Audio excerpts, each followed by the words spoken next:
Hello दोस्त, आप सब मुझे पहचानते ही हैं। मैंने कल वीडियो बनाया था फिलिप भाई के साथ, आर1 बैन के साथ। जो मेरा वीडियो अभी यूट्यूब पर चल रहा है उसके बारे में लेकर, 2 महीने पहले मेरी जो वीडियो वायरल हुई थी उसके बारे में लेकर। तो पहली बात तो आर1 बैन में जब मेरे वीडियो जब चल रही है, वो मेरे घर पे शादी थी मेरे बड़े पापा की लड़के की।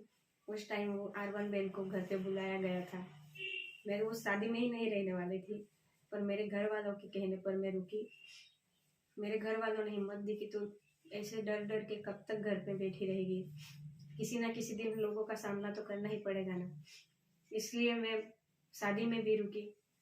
शाम को आर1 बैंड आई, मेरे फ्रेंड लोग आए, मेरे रिलेटिव्स आए, मेरी मौसी मौसी मौसी की लड़की, मेरी बड़ी मम्मी सब आए। उन्होंने बोला कि तू एक बार हिम्मत करके बैंड पे जा, हमें भी तेरा सिंगिंग सुनना है। ऐसा करके उन्होंने हिम्मत दी, तो इसलिए मैं आर1 बैंड पे चढ़ी थी। ना ही उन्होंने मुझे बुलाया था, नहीं वो अगले प्रोग्राम में मुझे बुलाने वाले हैं। वो मेरे घर पे शादी थी, इसलिए मैं आर1 बैंड में चढ़ी थी। मैं आर1 बैंड वालों के सामने माफी मांगना चाहती हूँ कि मेरी वजह से आप लोगों को जो सुनना पड़ा, लोगों की गालियाँ खानी पड़ी, इसलिए मैं आर1 बैंड के सभी मेंबर से सॉरी बोलना चाहूँगी। और दूसरी बात, 2 महीने पहले जो मेरा वीडियो वायरल हुआ था उसके बारे में मैं आपको सच्चाई बोलना चाहूँगी। कल मैंने सब सच बोला था उस वीडियो में। 15 मिनट नहीं हुए उस वीडियो को डाले हुए और लोगों के फ़ोन आने चालू हो गए फिलिप भाई पे कि ये तू वीडियो डिलीट कर, नहीं तो तेरे साथ बुरा होगा। उनको धमकी दी गई, इसलिए फिलिप भाई ने वो वीडियो डिलीट कर दिया। जब मैं सच बोल रही हूँ तो मुझे दबा दिया जा रहा है। जो वीडियो को वायरल नहीं होना देना चाहिए था उसको और शेयर करते गई। आज मैं सच बोल रही हूँ तो मुझे दबा दिया जा रहा है। जो मुझे सपोर्ट कर रहे हैं उन लोगों को धमकी दी जा रही है। ऐसा क्यों? मेरे साथ ही ऐसा क्यों कर रहे हैं सब? जो वीडियो डिलीट करवाना था उसको तो किसी ने डिलीट नहीं करवाया, और आज कल कमेंट में बोल रहे थे कि वीडियो डिलीट करो डिलीट करो। क्यों?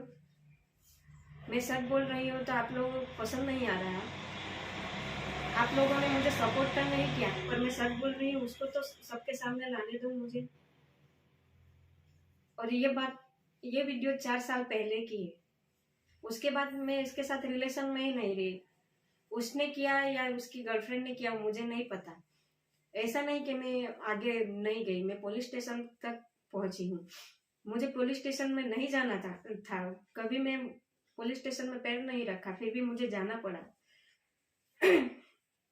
और ये वीडियो 4 साल पहले की है। मैं कॉलेज के पहले साल में थी, उस टाइम में रॉकस्टार बैंड में आई थी। तब मेरी उम्र 18-19 साल होगी। उस टाइम में सभी लड़की या लड़की को ऐसा हो सकता है, वो अफेयर में पड़ सकते, प्यार में पड़ सकते। मेरे साथ भी ऐसा ही हुआ। मैं गलत इंसान से प्यार कर बैठी हूँ, गलत इंसान पे भरोसा कर बैठी। उसको मैंने पूछा भी था कि तुम्हारी शादी हुई? उसने झूठ बोला कि मेरी शादी नहीं है, वो दूसरे इंसान की सगाई हुई है। ऐसा उस टाइम मेरे घर के हालात भी कुछ ठीक नहीं थे। पूरा घर मेरे से चलता है। मैं प्रोग्राम करने जाती हूँ तो मेरे घर का चूल्हा जलता है। तो मुझे उस टाइम लगा कि नहीं, हम दोनों एक ही लाइन के हैं, हम शादी करेंगे, आगे बढ़ेंगे, पैसे कमाएंगे और दोनों परिवार को खुश रखेंगे। ऐसा सोच के मैंने उसके साथ रिलेशन रखा। मुझे सपने में भी नहीं ख्याल था कि उसकी शादी हो चुकी है, क्योंकि वो झूठ पे झूठ ही बोलता रहा। 2-3 लोगों ने मुझे बताने की भी कोशिश की, पर मैं नहीं मानी उनकी बात। मैंने सिर्फ उस आदमी पे भरोसा किया। जब मुझे खुद रियलाइज हुआ कि मैं गलत हूँ, मुझे खुद पता चला कि उसकी बीबी, 2 बीबी हैं, 2 बच्चे हैं, और वो उसकी बीबी के साथ घर पे रहता है, तो मुझे बहुत धक्का लगा। उस टाइम भी मैं बहुत रोई। फिर उससे बात की, मैंने उससे झगड़ा किया और उसके साथ ब्रेकअप कर लिया। मैंने खुद वो वीडियो उसके फोन में से डिलीट कर दिए थे। मेरी गलती है कि मैंने उसको वीडियो उतारने दिया। सभी लड़कियां किसी से भी प्यार करती है, उस पर हद से ज्यादा भरोसा कर लेती है, वो जो कहता है वो करती है। मैंने भी वही किया। वही मेरी सबसे बड़ी गलती थी कि मैंने उस इंसान पे भरोसा किया। मैंने वो वीडियो डिलीट भी कर दिया था उसके फोन में से। ऐसा नहीं कि मैंने कुछ स्टेप ही नहीं लिया, मैंने डिलीट किया था उसके फोन में से। उसके बाद थोड़े दिन बीते, फिर से वो मुझे ब्लैकमेल करने लगा कि तू मेरे से बात नहीं करेगी, मेरे से रिलेशन नहीं रखेगी तो मैं ये वीडियो सबको शेयर कर दूंगा, सबको दिखा दूंगा। 2-3 बार उसने ऐसा किया भी कि स्टेटस पे रख दिया था, पर चलो जाने दो, मैंने वो ध्यान ही नहीं दिया।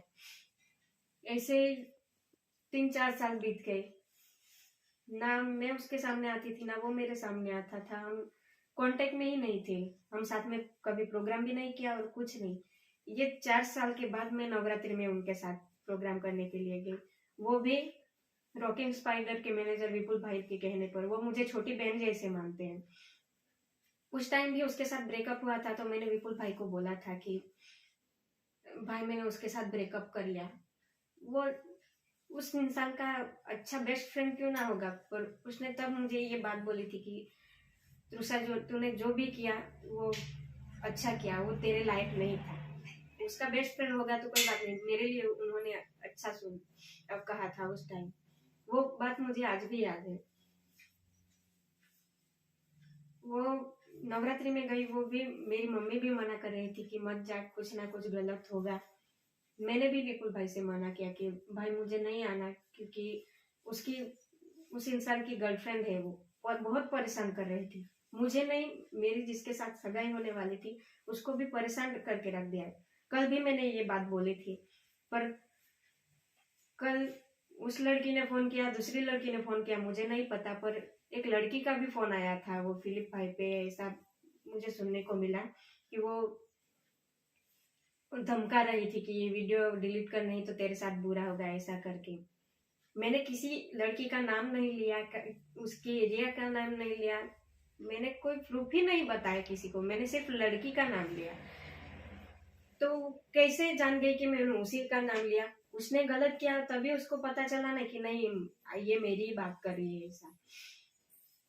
तो वो लड़की मुझे तो परेशान कर ही रही थी, स्टाफ के सभी मेंबर को परेशान करके रख दिया था। मेरे हस्बैंड की तो उसके हस्बैंड जो होने वाले थे वो तो इन मामलों में कुछ जानते ही पहचानते नहीं, उनको भी परेशान करके रख दिया था। तो मैंने रॉकिंग स्पाइडर वाले विपुल भाई को बोला कि भाई मुझे नहीं आना नवरात्रि में, ये बहुत परेशान कर रही, टॉर्चर कर रही है मुझे। तो वो बोले कि नहीं मैं बैठा हूँ, वो क्या कर लेगी, हमारी तो, हम कलाकार हैं, हम कभी ना कभी तो साथ में प्रोग्राम करेंगे ही ना, ये तो हमारी रोजी रोटी है, हम ही प्रोग्राम नहीं करेंगे तो हमें कौन खिलाने के लिए आएगा, वो तो नहीं आने वाले ना खिलाने के लिए। ऐसा ही हुआ। तो फिर मैं नवरात्रि में प्रोग्राम करने के लिए गई। मैं अकेली कहीं नहीं जाती प्रोग्राम में, कहीं भी प्रोग्राम हो मेरे भाई मेरे पापा मेरे साथ आते हैं। ऐसा नहीं कि मैं अकेली जाती हूँ, लोग मुझे कैरेक्टरलेस समझते हैं, मैं उनको भी बोलना चाहती हूँ जो मुझे गलत बोलते हैं।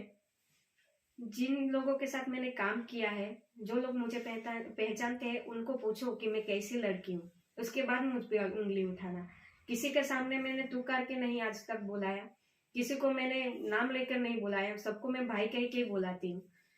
तो आप लोग कैसे मुझे बोल रहे हैं कि मैं कैरेक्टरलेस हूँ, कि मैं ऐसी लड़की हूँ ऐसी लड़की हूँ। आज तक मैंने ड्रिंक को हाथ नहीं लगाया। जो ड्रिंक करते हैं, जो व्यसन करते हैं, वो उनके सामने मैं खड़ी नहीं रहती, और आप लोग बोलते हैं कि मैं ड्रिंक करती हूँ। मुझे आपने लोगों ने कहाँ देखा था ड्रिंक करते हुए? मेरे घर में ऐसा चलता ही नहीं, तो मैं कैसे करूंगी ऐसा? और दूसरी बात कि पूरे घर में मैं अकेली कमाने वाली हूँ, और ये मेरा पैशन था, सिंगिंग करना मेरा शौक था, मुझे इसमें ही आगे बढ़ना था। और 4 साल पहले की बात, मैंने उस इंसान पे भरोसा करके बहुत गलत कर दिया था, उसके साथ मैंने रिलेशन तोड़ा। उसके बाद मैं इस लाइन में पड़ी नहीं, सिर्फ मेरे करियर पे मैंने ध्यान दिया कि नहीं मुझे आगे बढ़ना है, मुझे कुछ करके दिखाना है, मेरे मम्मी पापा को के लिए कुछ करना है, सिर्फ मैं इसी पे ध्यान दे रही थी। उसके बाद मेरी अभी दिवाली के बाद मेरी सगाई भी होने वाली थी, हमारा आना जाना भी चालू हो गया था दोनों तरफ से। और वो मेरे जो हस्बैंड होने वाले थे वो भी प्रोग्राम में मेरे साथ आते थे, नवरात्रि में भी थे वो। किसी ने तो देखा भी होगा उनको। तो मेरी सगाई भी इसलिए टूट गई ये वीडियो वायरल होने के कारण। ये 4 साल पहले की बात है, सबके पास्ट होते हैं, मेरे भी पास्ट था, तो मैं सब पीछे छोड़ के आई थी, मैं बहुत आगे बढ़ गई थी। मैंने कितनी मेहनत करी होगी तब मैं इस मुकाम पे आई हूँ, मैं जानती हूँ। पर सब खत्म हो गया, मेरी जिंदगी बर्बाद कर दी लोगों ने। उस टाइम किसी ने सपोर्ट नहीं किया, किसी ने वो वीडियो वायरल होते हुए रोकने की कोशिश नहीं की। पर जब मेरे में हिम्मत आई, मैंने ये वीडियो बनाया, मैंने सच्चाई लोगों के सामने लाने की कोशिश की, तो मुझे दबा दिया जा रहा है। जो लोग मुझे सपोर्ट कर रहे हैं उनको धमकी दी जा रही है। ऐसा नहीं कि यूट्यूब वाले भाई को ही धमकी देकर वो वीडियो डिलीट करवाया गया। मेरे जो हस्बैंड होने वाले थे उनके साथ मेरा कोई अभी कांटेक्ट नहीं है। उनको भी फोन करके बोला गया कि तृषा को ये वीडियो डिलीट करवाने को बोलो, नहीं तो बहुत बुरा होगा, ऐसा करके। कल मेरे भाई पे फोन आया उनका कि ऐसा मुझे फोन आ रहा है और मुझे ऐसा बोल रहे हैं। पर मैं हिम्मत नहीं हारूंगी। आज मैं अपने ही यूट्यूब चैनल पे ये वीडियो डाल रही हूँ। अब देखती हूँ कि मुझे कौन डिलीट करवाता है। जब मैं सच सबके सामने ला रही हूँ तो कोई आगे नहीं आ रहा है, वो वीडियो डिलीट करवाने के लिए बोल रहे हैं। कमेंट में भी कल मैंने देखा कि सब ऐसे ही कमेंट कर रहे थे, वीडियो डिलीट करो डिलीट करो। जो वीडियो डिलीट करवाना था वो तो किसी ने आज तक डिलीट नहीं करवाया। यूट्यूब पे कितने थंबनेल, गंदे गंदे थंबनेल बना के जो यूट्यूबर लोग हैं वो उन्होंने डाला है, आज भी दिख रहा है। उसके सामने तो किसी ने नहीं एक्शन लिया। तो आज मैं सच बोल रही हूँ तो आप लोग क्यों मुझे पीछे हटवाने की कोशिश कर रहे हैं? आप लोगों ने सपोर्ट नहीं किया तो मैं आगे बढ़ रही हूँ, मैं अपने हक के लिए लड़ रही हूँ, तो मुझे तो लड़ने दो। और मैंने ऐसा नहीं कि मैंने वीडियो में किसी का नाम लिया, मैंने किसी का नाम नहीं लिया। उस जिस इंसान ने मेरे साथ इतना गलत किया उसका भी मैंने नाम नहीं लिया। सिर्फ उसका मेरे साथ ही अफेयर था ऐसा नहीं, ऐसी तो कितनी लड़कियों की जिंदगी उसने बर्बाद कर दी, मुझसे पहले भी और मेरे से रिलेशन तोड़ने के बाद भी। वो अपने बीबी का नहीं हो सका तो मेरा तो क्या होगा।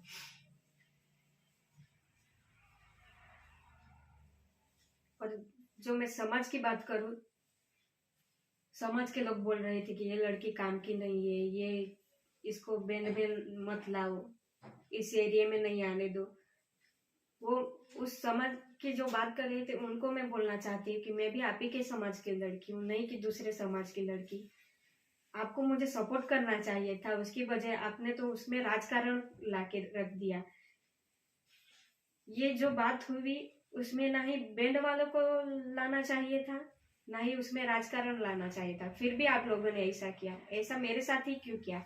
दुनिया में तो इतने रोज बरोज के कितने हादसे होते होंगे, पर उसको दबा दिया जाता है। तो मेरे साथ ही ऐसा क्यों किया? मेरे पेट पे ही क्यों लात मारी सबने? मेरा पूरा घर मेरे से चलता था। मैं प्रोग्राम करने के लिए जाती थी तो मेरे घर पे चूल्हा जलता था। बैंड में कैसे कैसे वो सब एडजस्ट करना पड़ता है, आप सब लोग जानते हैं। कभी कभी खाना नहीं मिलता, कभी अच्छे से सोना नहीं मिलता, सबकी गाली सुननी पड़ती है। 2-3 महीने तक घर नहीं आ सकते। मेरा तो एरिया ही अलग है। मैं इतने दूर से घर बार छोड़ के जाती थी, किसके लिए? मेरे घर वालों के लिए ना। मुझे ऐसे गलत ही काम करने होंगे तो उसके लिए भी अलग जगह है। पर मुझे मेहनत करके कमाना था, मुझे गलत काम करके नहीं कमाना था। पर लोगों ने मुझे ही गलत ठहरा दिया। जिस इंसान ने मेरे साथ बुरा किया उसके लिए कोई कुछ नहीं बोलता, सिर्फ मुझे ही गलत बोलते हैं। मुझे कैसे कैसे शब्द मुझे आप मुंह से निकालने भी नहीं चाहिए, ऐसे शब्द वो सब मुझे मेरे लिए यूज करते हैं। मेरे साथ ऐसा हुआ, मेरे घर वालों पे क्या बीती, मेरे पे क्या बीती, वो सिर्फ मैं जानती हूँ। और उस लड़की की बात करूँ, वो उस लड़की ने इतना मुझे टॉर्चर करके रख दिया था कि बात ही मत पूछो। जो मेरे साथ अच्छे थे उन लोगों ने उस लड़की को फोन करके बोला कि ये वीडियो तूने वायरल किया है, ऐसा कुछ के। तो उनके भाई लोगों ने उनको धमकाया कि मेरे बहन को बीच में मत लाओ, नहीं तो वो बहुत बुरा होगा, ऐसा करके। मैं उन भाइयों से भी बोलना चाहती हूँ, अगर मेरे साथ जो हुआ वही उसकी बहन के साथ ही होता तो आप लोग क्या करते? और मेरे भाई पे फोन आता, मेरा भाई ऐसा नहीं बोलता कि मेरी गलती थी। आपकी बहन की गलती है तो आप उसको सपोर्ट क्यों कर रहे हैं? मैंने नहीं फोन किया था, दूसरों ने फोन किया करके पूछा था कि तूने ऐसा वीडियो वायरल किया क्या नहीं। फिर भी मुझे ही बोल रहे हैं और धमकी दे रहे हैं। तो मैं उन भाइयों से भी बोलना चाहती हूँ, मेरे भाई और मेरे पापा पे क्या बीती होगी वो ही जानते हैं ना, आप लोग कैसे जान सकते हैं। महीने महीने तक किसी ने मेरे घर में खाना ठीक से नहीं खाया। सब मेरे आगे पीछे घूमते थे कि मैं कुछ कर ना लूं, क्योंकि मैं ही मर जाती तो मेरे घर वाले कैसे जी सकते थे। मैं भी इसी समाज की लड़की थी, मुझे सपोर्ट करने की बजाय आप लोगों ने तो मुझे इतना बदनाम करके रख दिया कि मैं घर से 5 किलोमीटर चलने के लायक नहीं रही। सब मुझे इधर उधर से जाते हैं, मुझे देखते हैं, ये लड़की इसका वीडियो वायरल हुआ था। सब आते जाते मुझे बताते जाते हैं, मुझे दिखाते जाते हैं कि ये लड़की है, ये लड़की है। तो तब मुझ पे क्या बीतती होगी मैं जानती हूँ। ऐसा नहीं कि मैंने कुछ कदम नहीं उठाया, मेरे से जितना बन पाया मैं आगे गई, पुलिस स्टेशन तक गई, वकील के पास गई कि इसका क्या रास्ता है। मेरे मम्मी पापा पढ़े लिखे नहीं है कि उनकी पहुंच नहीं है कि वो मुझे आगे तक सपोर्ट कर सके कि तू जा, हम तुम्हारे साथ हैं। उनसे जो जितना वो पाया वो मेरे लिए दौड़े। और ये बात तो साइड पे रखी, मेरी सगाई टूट गई। वो इंसान मेरे साथ घूमता था, सब उनको पहचानने लगे थे, आना जाना हो गया था। मेरी जिंदगी बर्बाद हुई तो हुई, उस लड़के की भी जिंदगी बर्बाद ही हो गई ना।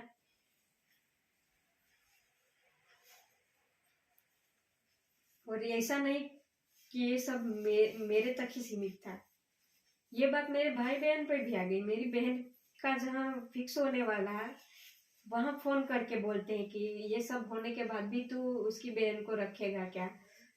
ऐसे लड़के इन लोगों को के साथ रिलेशन रख के उनके साथ शादी करके तुम लोगों का क्या मिलेगा, ऐसा सब उनको सब बोल रहे हैं। तो मेरी गलती हुई, मेरे साथ गलत हुआ तो मेरे घर वालों के साथ क्यों गलत कर रहे हैं। मेरे पीठ पे तो लात मारी ही मारी, मेरे घर वालों के साथ क्यों ऐसा कर रहे हैं।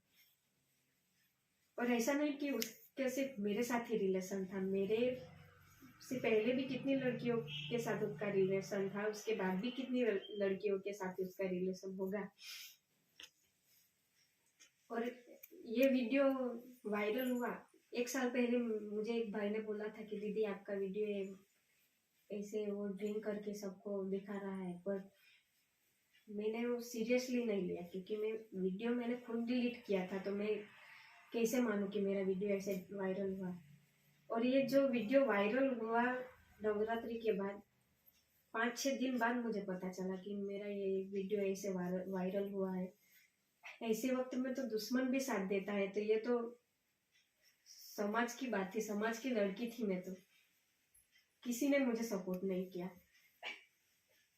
व्हाट्सएप में सब फॉरवर्ड कर रहे थे, ग्रुप में सेंड कर रहे थे। जब पता चला कि पुलिस केस हुआ है तो व्हाट्सएप से मैसेज डिलीट कर दो। तो व्हाट्सएप में से फॉरवर्ड करने की वजह से लोग जेंडर से सबको भेजने लगे। ऐसा तो क्या है, सब मेरे साथ ही क्यों हुआ ऐसा। मुझे तो ऐसा लगता है कि दूसरे समाज में ऐसा होता तो उस बात को वही दबा दिया जाता, और मेरे साथ ऐसा कुछ नहीं है। सबने उसको बढ़ावा दिया, और आज मैं सच बोल रही हूँ सबके सामने, तो मुझे दबा दिया जा रहा है। ऐसा मेरे साथ क्यों। मैं तो यही बोलना चाहती हूँ कि जो मेरे साथ हुआ वो दूसरी लड़की के साथ नहीं होना चाहिए। मैं तो जिंदा हूँ, आज आपके सबके सामने हूँ, क्योंकि वो मेरी मम्मी पापा के मुंह देख के मैं उनके लिए जिंदा हूँ आज। दूसरी लड़की होती वो कब की सुसाइड कर चुकी होती। मेरे मन में भी बहुत ख्याल आया कि मैं मर जाऊं। और जब मैं पुलिस स्टेशन से घर आती थी तो घर पे मेरे मम्मी पापा का चेहरा देख लेती थी। एक दिन पापा मेरे सामने रो पड़े कि बेटी कुछ करना मत, नहीं तो हमारा क्या होगा। हमारा नहीं सोचेगी तो कोई बात नहीं, तेरा छोटा भाई है उसके लिए तू सोच। आज भी वो तेरे पीछे पीछे भागता है कि दीदी हम क्या करें, दीदी हम ये करेंगे वो करेंगे। वो आज भी तेरे पीछे भागता है, तेरे सहारे पे है। तो तू ऐसा कदम कुछ मत उठाना कि हम मरने पर मजबूर हो जाए, इसलिए मैं जिंदा हूँ आज आप सबके सामने। मैं सबके से यही कहना चाहूंगी कि मुझे सपोर्ट नहीं किया कोई बात नहीं, मैंने किसी का आज तक बुरा नहीं किया, ना ही किसी का बुरा सोचा है। आप लोगों ने मेरे पीठ पे लात मारी है। यही कहना चाहती कि मेरे साथ हुआ दूसरी लड़की के साथ नहीं होना चाहिए। Thank you.